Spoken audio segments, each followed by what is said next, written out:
I cannot tell you how different life will be if you just decide to unsubscribe, defy the status quo, become part of the Calvary as opposed to waiting for the Calvary, and then you start retooling yourself, doing things differently, seeing yourself differently, seeing opportunities that before didn't exist. When we defy the status quo, when we shift reality from the inside out, it is actually the inverse of trauma because trauma shifts our reality from the outside in, right? Trauma is when our understanding of how things work changes. This is the undoing of that. It's the patterning of a new and different way, and it is such incredibly powerful medicine. We have this whole body of education that we missed out on completely. And sometimes, doctors will tell me things like, I suck at business. I'm like, no, you're just not exposed to it. You're listening to Solving for Joy. I'm your host, Dr. Chrissy Ott. Welcome to today's episode of the Solving for Joy podcast. I'm your host, Dr. Chrissy Ott, and I am so excited today to be joined by Dr. Una of EntreMD.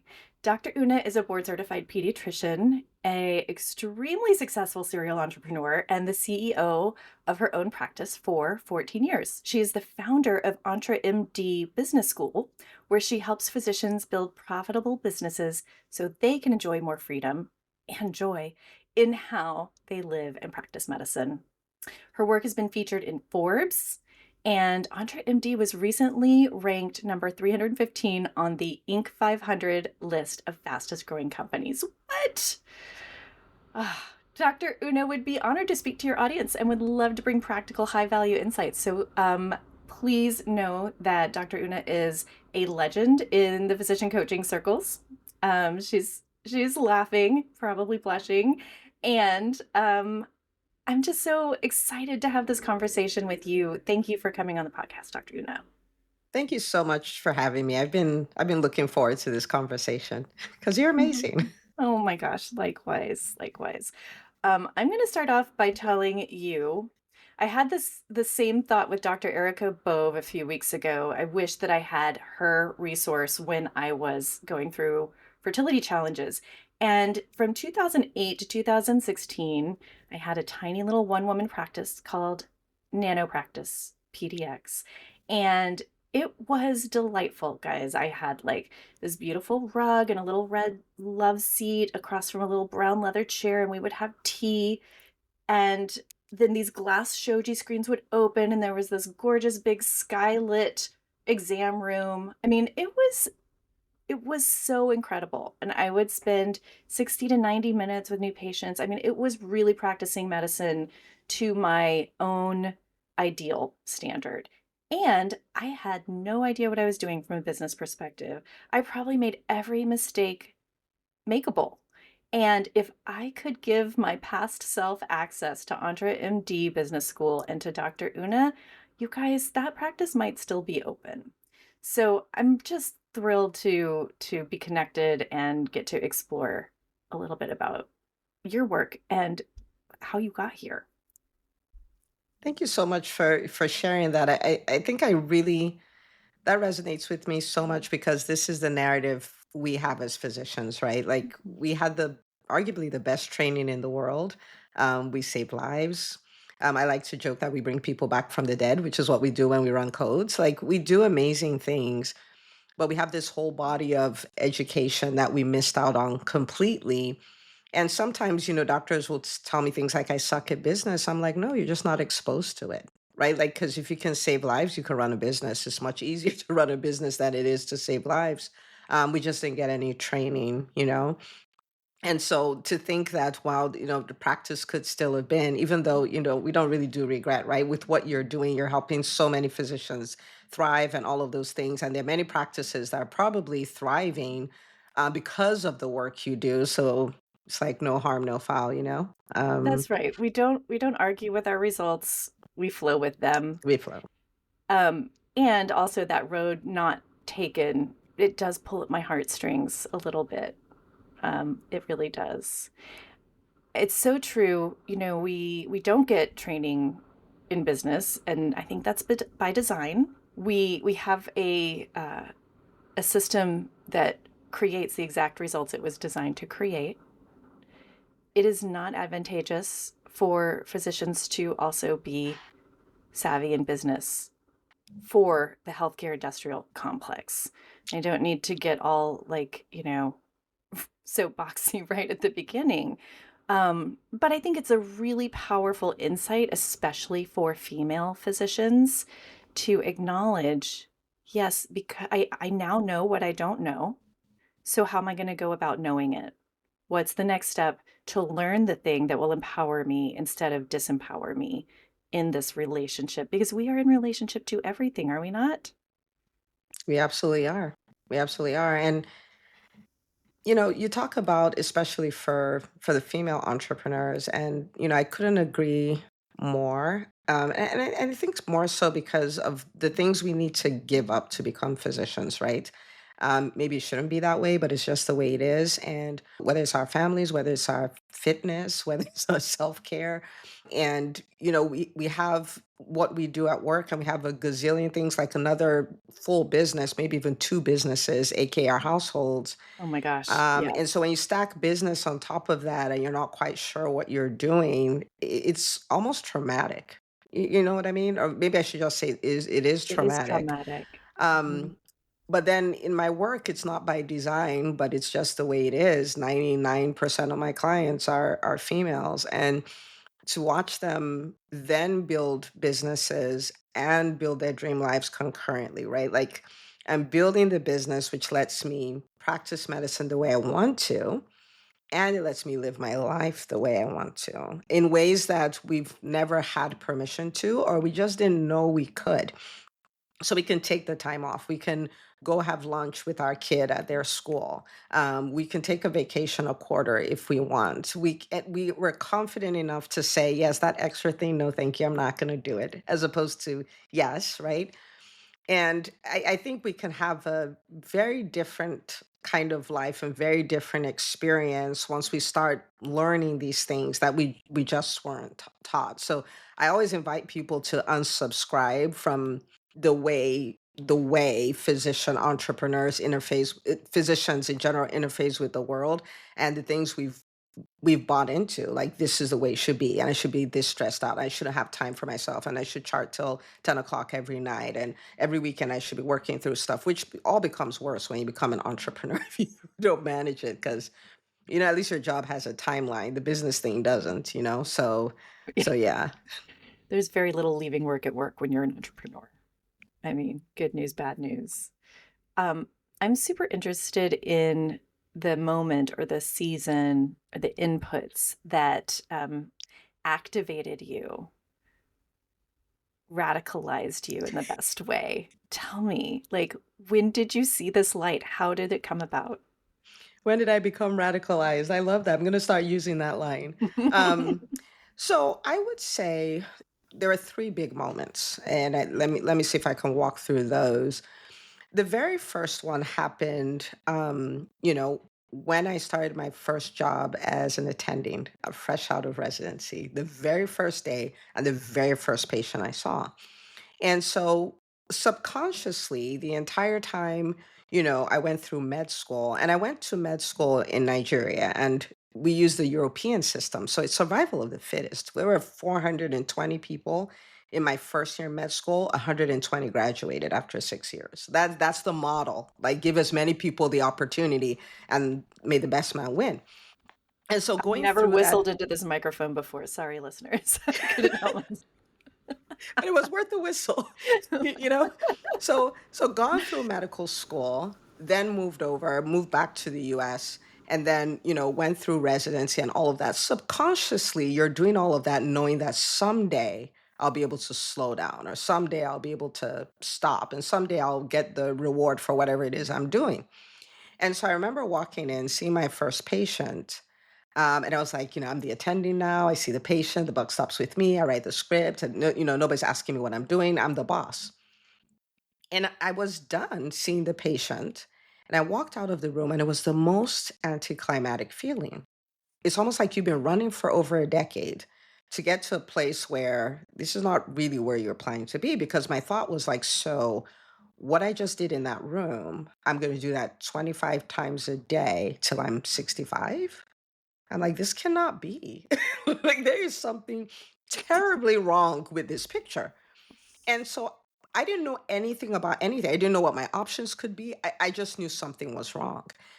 And in that moment, I was like, I don't know how I'm gonna figure this out, but I'm not gonna give what just happened more than 10 years. And I'm not recommending this. People are different. This was me. I was like, I'm not giving this more than 10 years. There has to be something else, right? So that was the first thing that activated me, if you will. And then a series of things happened. I had a mentor who's like, it's time for you guys, talking to my husband and I, it's time for you guys to start your business. And I'm like, start your business? Like, how hilarious is this? Like, you don't start a business 15 months out of residency. What is all this? But a series of things happened. And I ultimately, out of pure ignorance, started a private practice because I was like, I see patients, I'm a good doctor, they will come and it will be all magical. And so I started the practice, and to my shock and terror, they don't come, right? I hung the shingle. I moved where my job was, I moved an hour away and started a practice because, of course, like all good physicians, I was like, I'll start it and the patients will come. Do good medicine, the money will follow, right? So they did not come. And it dawned on me I had to learn marketing, which I was like, I'm a professional. But that is might as well have been a cuss word. Like, we don't market, we don't sell. These are not things we do. And I started just going around in circles, at a complete loss. To be honest, if I could have canceled my lease and canceled my insurance contracts and gotten rid of all those utilities that I signed all these contracts for, I would have shut down the practice. Like, and that's the truth. Like, in the first month, I would have been done with it because I was like, wait, what? Like, you mean I have What to have do I done? stuff? Like, what have I done? Deer caught a headlight. And I remember one day I was reading, and this is the second activation. I was reading a book by Brian Tracy. It's called Eat That Frog. And in that book, he made a statement. He says, all business skills are learnable. I was like, hold on. So you're telling me all these people that have practices that are bigger than mine, that are working on all of that, like they're not better than me. They just know something I don't know. Yet. I, I, I was like, hang on. I may not know everything, but I know how to learn. That one thing I'm a master at. I'm a whole physician. I know how to learn. And so once I got to that moment, it then dawned on me every problem you see in your business is a representation of something you don't know. Go and know it. So I started learning about marketing. I started learning about selling. I started learning about building teams. I was so terrified of hiring people, Dr. Ott, that when I started my practice for the first, it must have been at least 6 months. For the first 6 months, I answered my own phones. I checked in my own patients. I did my own vitals. I gave my own shots. And when they left the office, I sent the claims to the insurance company because I That's what didn't I believe did anybody would work too. with me. Yeah, I did it on purpose for a long, long time, but I'm with you. Like, and also there was value in doing it, but ultimately it was not where the value continued to be. no. And it was pure fear, right? If I did it strategically, that would be one thing. I did it because I was like, who want to work with me? I don't even know what I'm doing. And Oh, those so are painful thoughts. they are painful thoughts, but I don't think them anymore. So I'm Yeah, I'm you pain free don't. as far as that goes. Yeah, you don't. you know and so that was that second activation point. And so then the practice starts working. The revenue is coming in. I have a team. I hired a doc who only wanted to work on Fridays, so I had a 4-day work week. I had a long weekend every weekend. It was beautiful, beautiful. And then the biggest activation point comes. Okay, so this is 2016. I'm in my office, just finished my morning routine, prayer, meditation, all of that. And I just had this knowing. So this is 2016. In that time, what I'm about to tell you didn't make sense at all. It makes sense now. It didn't make sense then. And this was the thought that came to me. Medicine as we know it is gone and it's never coming back. And if all you know how to do is put hands on patients, you're going to be out of luck. And it's going to be a bloodbath. It's going to be really bad. And so you need to start retooling yourself, and you start with the question, if I could not touch patients, how can I have continue to have a profound impact in healthcare? How can I continue to generate the revenue I generate from seeing patients? Like, if I couldn't do that, what would I do? And I'm telling you, I didn't know anything about entrepreneurship, like in that model. So I had to start thinking. I was like, okay, what could I do? I was like, well, people speak and they make money speaking. So I guess I could be a speaker. Like, people write. I guess I could be an author. I was like, I have a successful practice. Maybe I can show other people how to do that. And that could be a thing I do. And I was like, even in my practice, I'm the lead pediatrician. I can become the CEO. Like, what if I was so good as CEO of my practice that even if I didn't see patients, I could still earn as much as if I did? And I remember writing these things down, and they were all impossible. Every single last one of them. Because at this point, I was a super shy, socially awkward, introverted introvert. Like, speaking on stage, that's like the most hilarious thing I had ever thought that year. But I'm so grateful that I then started following up with that, right? And so I had this opportunity to go to a speakers boot camp, and I was like, well, that's one of the things on my list. Maybe I should go check it out. And I checked it out, and you're going to get a kick out of this, but you've probably heard it, but you'll get a kick out of it again. And at the end of the speakers boot camp, it was a 3-day event. They say, okay, so you've had this whole experience, you've started speaking, you've learned the speaker's framework and all of these things. You could work with us for 10 months and we will walk you through the business of speaking and all of this stuff. And in that, I mean, like, in there, I learned that people don't just speak, there's actually a formula. They'd given us stage time. I'd actually spoken on stage, something like in my wildest dreams I never thought I would do. So I'm experiencing transformation in real time, right? And so they talk about this program. I'm loving it. I'm like, this is amazing.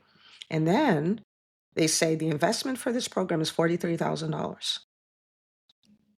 I got mad because, understand, this was my first exposure to anything coach. I didn't even know Well, coaching was a thing. I was like, $43,000. Did they lace it with gold? Like, can somebody explain what is going on here? Like, is this medical school? Like, what what is that is happening here? that is a total reality shifter. I was like, You're like, "What? but That the thing. happens? Somebody's gonna say yes to this? Hold on." I'm like, are people nuts? And I'm looking around the room. I'm like, I'm a whole physician. I'm offended by this. And then when I say regular folk, I don't mean it Mhm, in a disrespectful way, but we have a relatively high earning power. So I'm like, mhm. so who's going to do this? But the problem was, for 3 days, I had been changing. And I was like, if I could be this different in 3 days, what could happen in 10 months? And I needed to find out. And that transformation was worth the investment. It was worth the investment. So even though I was mad, I didn't walk out. Even though I was mad, I didn't go like, I'm never doing that. Even though I was mad probably because I was going to do it. And I'm like, but Yes. this costs too much, right? I am offended by my I'm offended by what transformation. I have to do for my transformation. And so I call my husband. I'm like, look at these crazy people. Look what they said. And he was there with me on the first day. So he's like, but I mean, like, look at all it's done. Like, maybe you should just do it. And it's not, there was no $43,000 anywhere. There was, you know what I mean? It's not like I said, You oh, were I'm going to not pull such it a from here. saver that that was, like, in your bank account. What? Oh, so, but I'm so grateful that I said yes, because years later, my husband and I still laugh about it. We're like, that is the best $43,000 we have ever spent, Mm, because it is that process that made me embrace speaking, embrace entrepreneurship. It introduced me to a world outside sometimes our narrow world of medicine. And I'm like, oh my goodness, like, our options are limitless. It's what made me realize that I can become the things I've dreamt of becoming. Like, you can change. You're not a tree. You're like Play-Doh. You can be different, you yes. know? And that it was after that we launched EntreMDs. After that, we launched all the companies after that. And I've never not coached, and I've never spent 43,000, meaning I've always spent more every year, because the return on investment of it is so high, and the opportunity cost is so high. The opportunity cost of not Yeah. investing yourself to become is so high, and Oh the my problem is you'll gosh. never know. It's Because so if there was true. no EntreMD, if I hadn't written all these best-selling books, if I didn't have a top 1% podcast, if I hadn't been on the Inc. 5000 list of fastest growing company, I just wouldn't have known. You Yeah, see how bad the yeah. opportunity cost No, is? you would have Yeah. been a unknown, talented pediatrician with unmet potential for the rest of your career. But that inner voice, I can't help but like reflect back and highlight the two of those activations were you listening to your own inner knowing, your own voice, your own inner wisdom. So crucial, I think, for, anybody listening to this to know that is inside of you. That knowing is actually yours too. It's a matter of listening and having the metacognition and then the craziness to jump on it and be like, yeah, this makes no sense at all. But the answer is clearly yes in my body, and I'm going for it. I love that. And that's what it is. And a Mhm. lot of times I try to help people tap into that. Sometimes people ask me questions like, what should I do about this or about that? I'm like, but what do you want? What do you really want? Because we can build a business system around whatever you want. But that's the only way to live a life you truly love. That's the only way to have businesses and they feel like hobbies and you enjoy doing them. I joke like I've never worked in EntreMD. It has never happened because I love it. I'm born to do what I'm doing.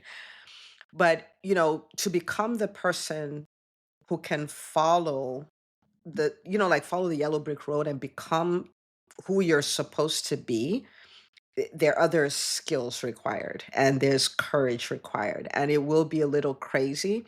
It's not insane, but even you'll go like, okay, I'm not quite sure about this, but I know this is in alignment with where I'm trying to go. You probably get a kick out of this. On my birthday, which was a few months ago, I remember sitting and I was like, I do a ton of, content and stuff. So I was going to create a video for my birthday. And I was thinking, I was like, what is the most important thing I've done that has created the life that I have?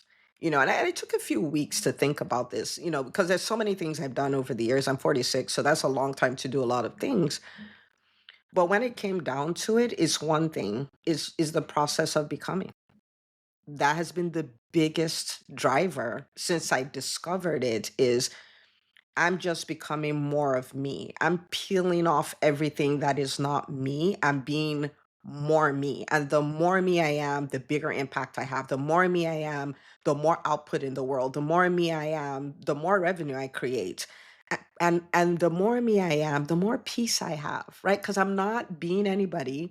I'm not competing with anybody. I'm competing with me. And old me loves new me. We all love ourselves, so we're good. And it's just a beautiful place to be. And so that's what I talked about. It's becoming. That's the big secret. Finding who you are and just becoming more of you. So that is why is the title of Michelle Obama's book. It is so true.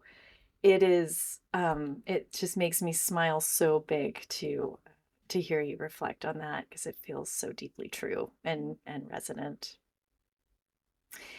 You know that our take on this podcast is all about solving for joy. And while we have not explicitly said it, creating a business around the life you want to live is solving for freaking joy. Bottom line. Um, Also, we alluded to this very early on, but I'd love to hear your take on how, following your passion, solving for joy is also an act of defiance. I love it. So I talk about define the status quo and define like all of those things. So yes, it is. I think especially, we're physicians. The norm is terribly abnormal. Terribly abnormal. If we Say it again. Yeah, the norm is it's terribly, terribly, horribly abnormal. Mhm. But it's gone on for so long that it It's seems normal. It's gilded cage abnormal. It's golden handcuffs abnormal. Those are not solid gold handcuffs, y'all. They're just plated. They are plated, They're and more they look handcuffs cheap. than Even gold. yeah, Yeah. not even a good imitation. It's like bad. It's a cheap imitation. Mhm. And so the part of what I do, because joy and peace, I think peace and joy in that order are like big on me. Like one of my things I declare every day is that I walk in love, joy, and peace daily.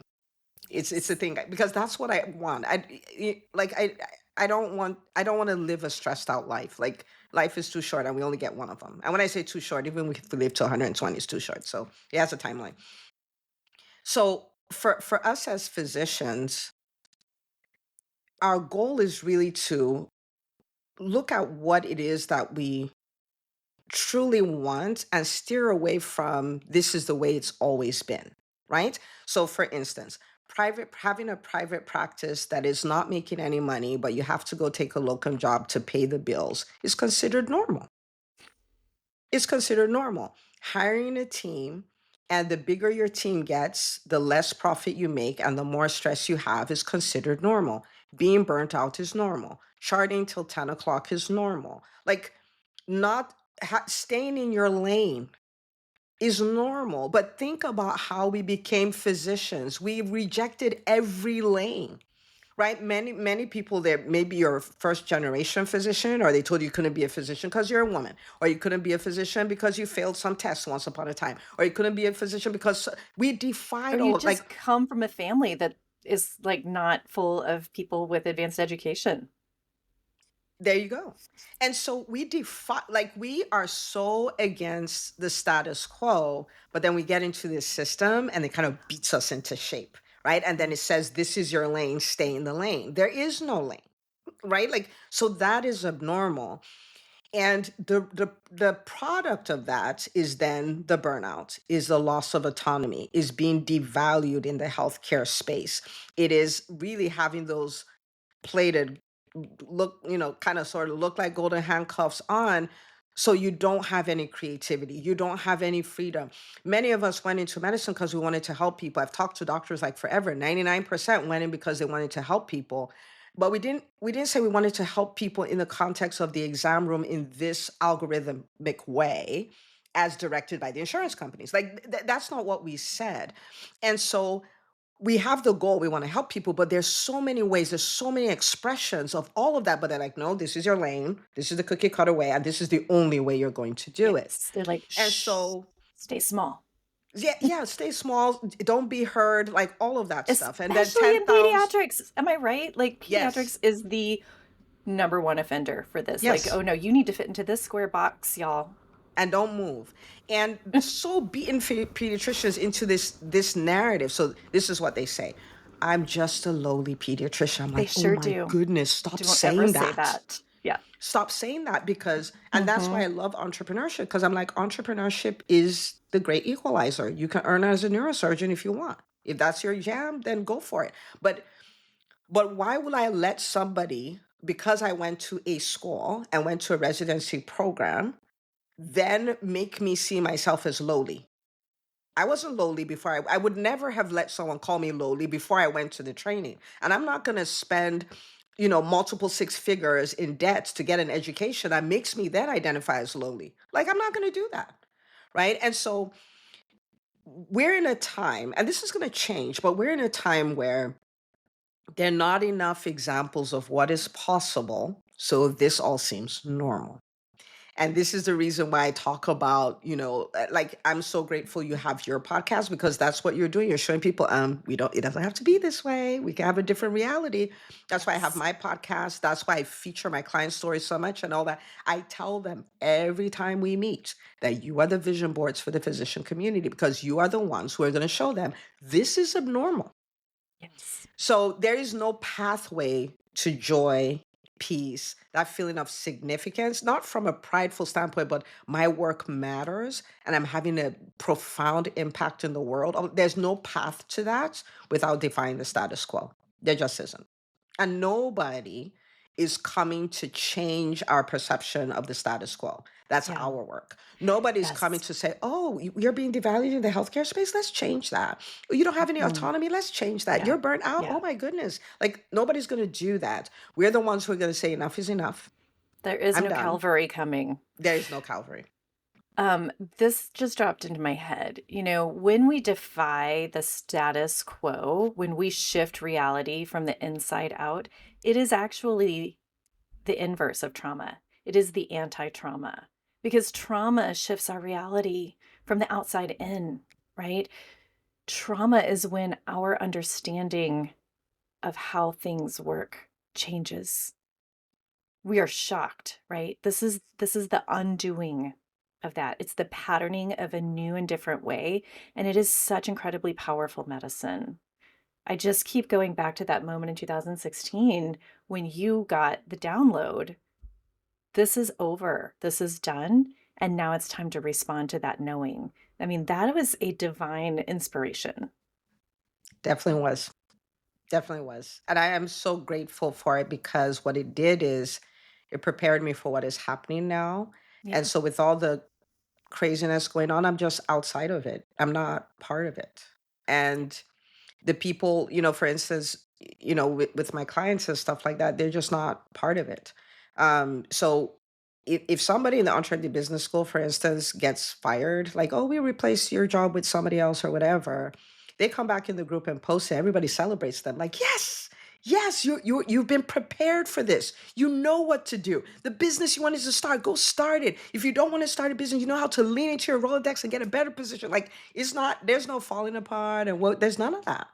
There's none of that. You know what I mean? And the pediatricians don't identify as lowly pediatricians or anything like that. And it's just a preparation. And this would be my invitation to people, right? Because 2016, we're talking 9 years ago, right? And so my challenge would be if I could walk on that knowing and invest in myself and start changing and start doing things differently and defy the status quo without as much evidence, right? Like, because again, this was 9 years ago. Then in a day like today, like whatever you do, just don't walk away from this podcast and go back to doing things the way you did them because we can't afford that. The time for us to retool ourselves is now.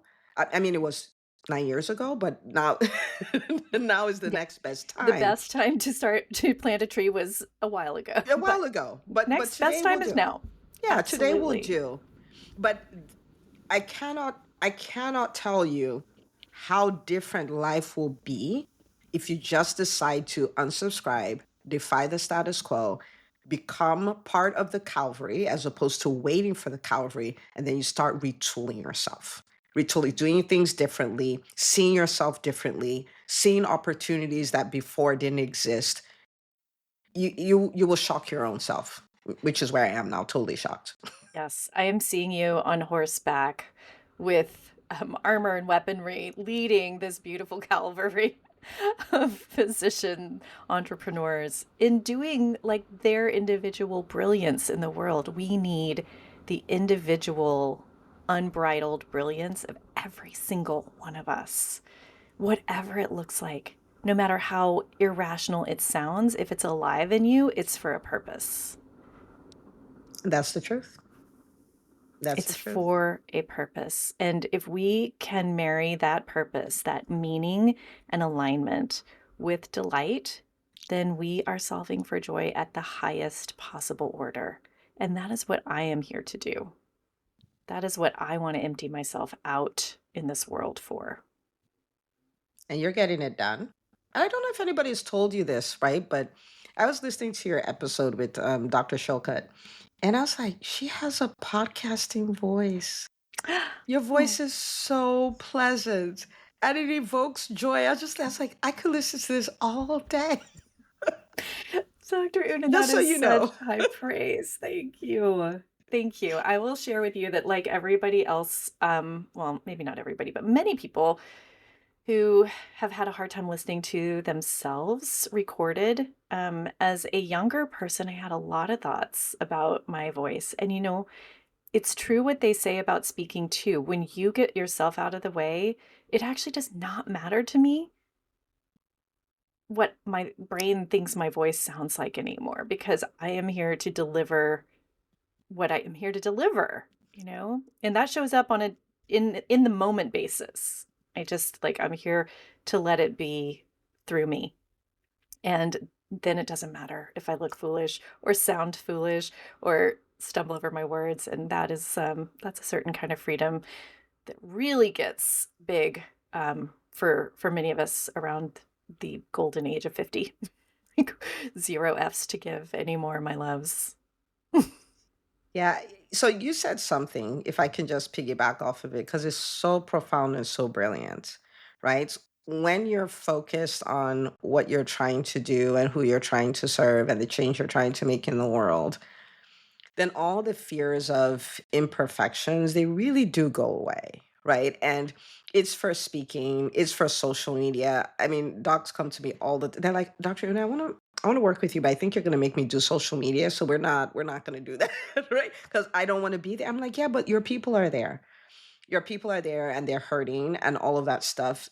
And so whatever it is we have to do, marketing, selling, building a brand, showing up on YouTube, showing up on a podcast, speaking on stage, you just gave such a powerful nugget. Like one of the things that will make you do that in such a peaceful way is taking your eyes off you and putting your eyes off the person that you're called to serve.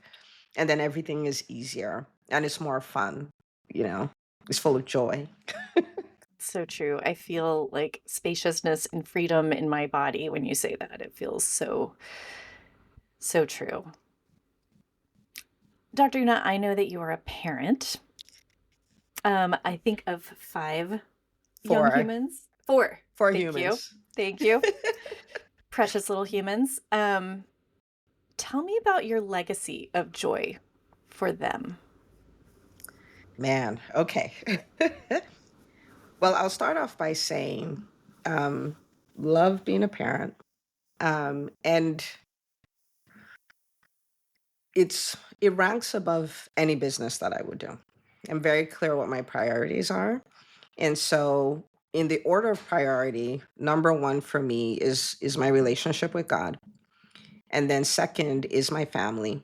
And then third is whatever business, whatever I'm doing to touch the world at large and stuff like that. And so, I've had the privilege of coaching, probably at this point, thousands of physicians and stuff. But to me, I want my best work to have been done with my family, with my kids. I'm like, if I can be a coach out there and people's lives are changing, like, oh my God, what needs to happen at home?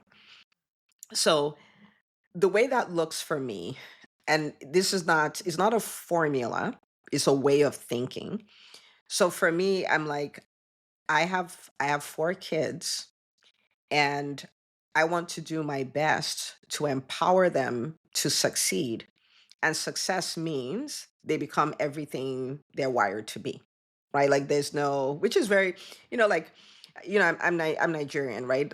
And so there's this whole thing of There may be you'll some be a doctor, understandings. you will be you will be a lawyer, you'll be like, and stuff like that. Right. And I didn't, my parents didn't do that with me, so I think I have some privilege there. But for me, it's like nobody, like the manufacturer of a microphone had a plan for the microphone before he made the microphone, right? Like the purpose preceded the product. And so for them, I'm like, you guys are here for a reason, and I'm going to empower you to do what you're here to do. Right. So, so that's the way I think about it. So it made me do a number of things. I homeschool my kids. Um, and the reason for that is, I thought about it. I said, I have one of the best educations in the world. I'm a physician. And I came out and I didn't know anything about leadership, anything about personal finance, anything about business, anything about negotiation, any of those things. So here I am after med school. I had to start learning all these things. And I said, okay, well, I've taken one for the team. They don't need to go through that. And I'm like, you're going to learn this stuff as part of your education. So in my mind, what we call the educational system is very incomplete. So I'm like, there's the academics, and that's one. But on the other hand, there's leadership, there's character development, there's entrepreneurship. there is faith, and then for me, because I want my house to be clean, there's home management, okay? Don't tell them, but that's why I put that there, okay? So I'm like, if I can train you in these core areas, then I've put you in the best possible position to thrive. It doesn't matter what AI brings, it doesn't matter what the world looks like when you're adults. Like, I have equipped you with what you need to go out there anywhere and win. So they go to an online school. So I have that. So the academic piece is taken care of, but I train them on business. I bring them into my business. My daughter goes live. She's 17. She goes live in actually it used to be in the Facebook group on my YouTube channel, right? To promote EntreMD merch, interview doctors from the business school, all because I'm like, for the first part of business, if you learn speaking, selling, and collaboration, mama's done good by you. You know what I mean? And so I put so she's gone live every week for this is June. She's done it since December. So almost 6 months at this point. And she does that. When I have events, sometimes I'll have them open the event or I have them do the registration. They're involved in it, right? Like, and they're involved in it. And I don't schedule the guests for her. She figures it out and reaches out to them and all that stuff.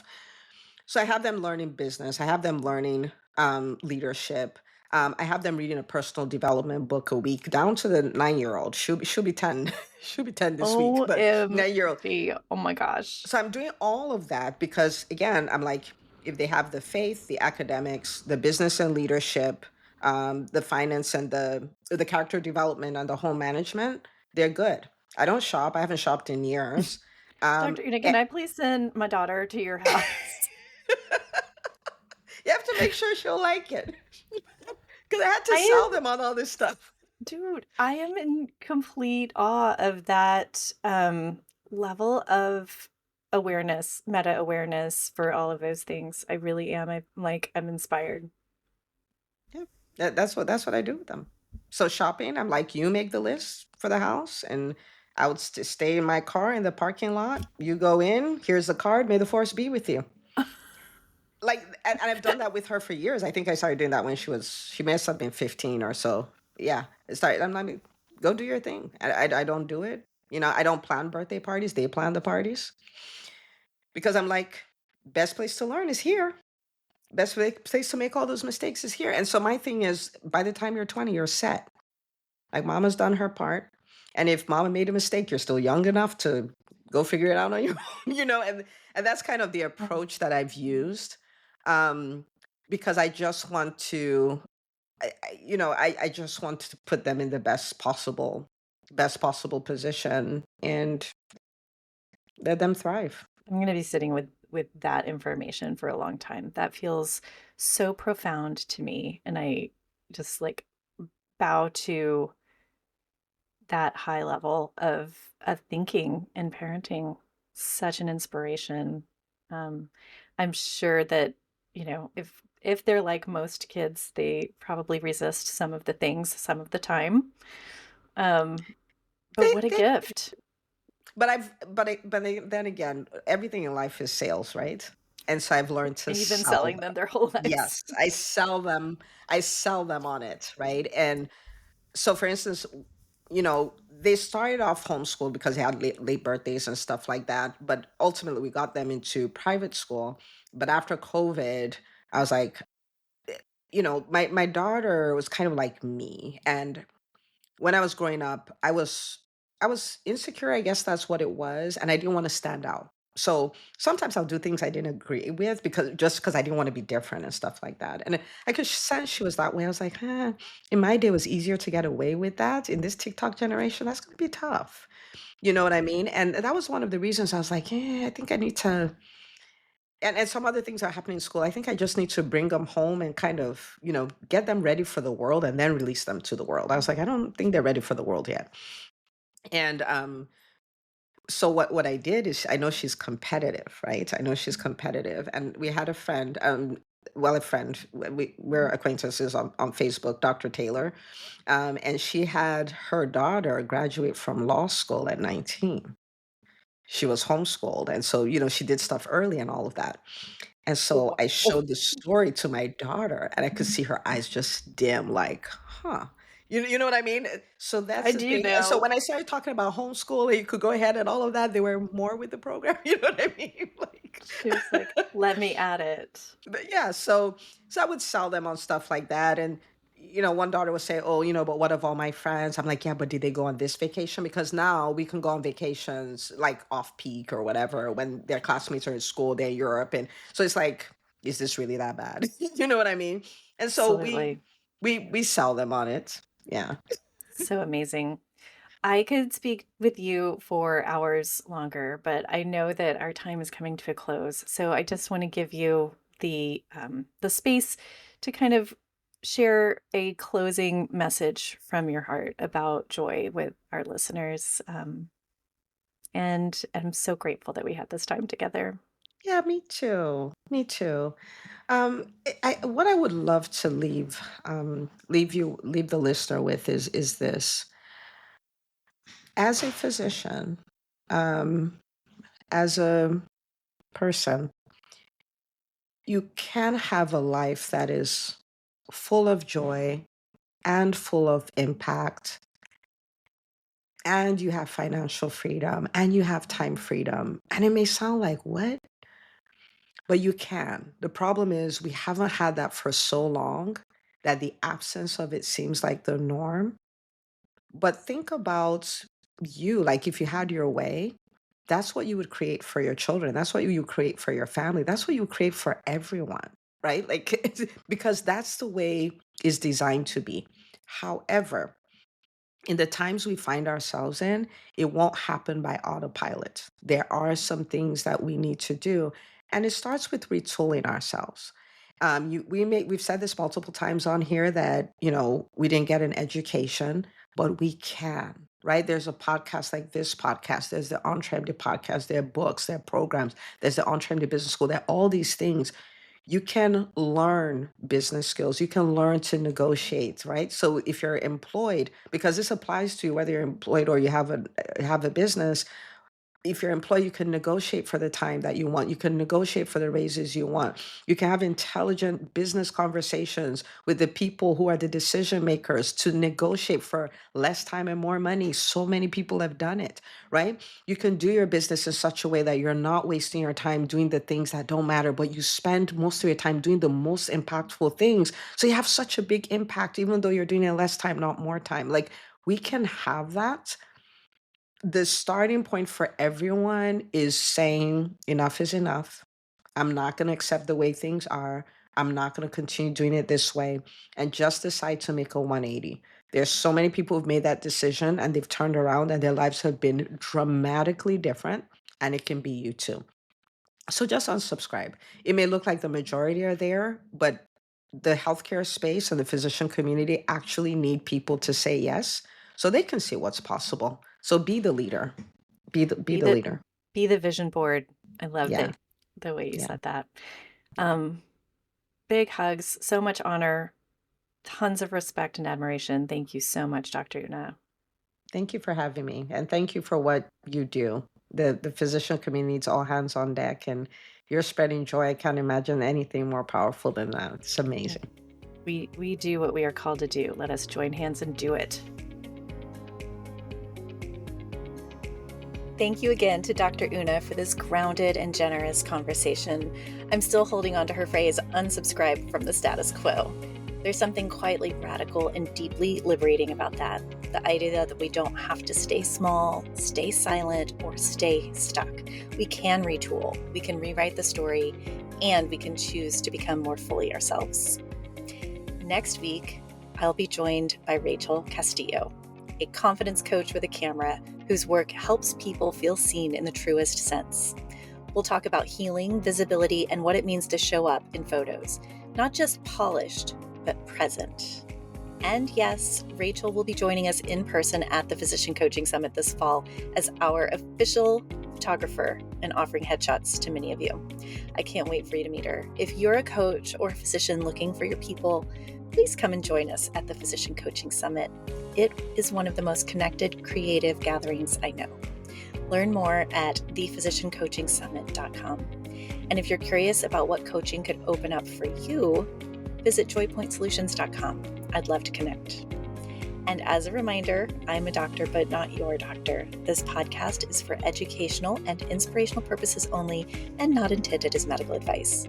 Big love as always to our creative crew, Kelsey Vaughn, Alyssa Volks, Shelby Bracken, Sweet Sue, and to you, our listeners. Thank you for listening.